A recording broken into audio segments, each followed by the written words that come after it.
कोगनोळी जवळ टोलनाक्याजवळ Bolero pickup पलटी, दोघे गंभीर जखमी।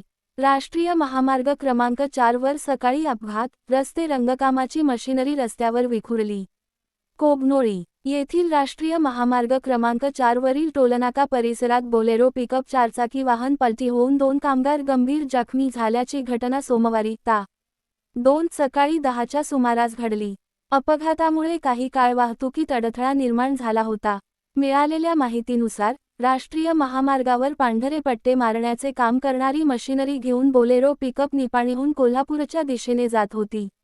कोगनोळी टोलनाक्याजवळ पोहोचताच चालकाचे वाहनावरील नियंत्रण सुटले आणि गाडी टोलनाक्याच्या अगदी जवळ पलटी झाली।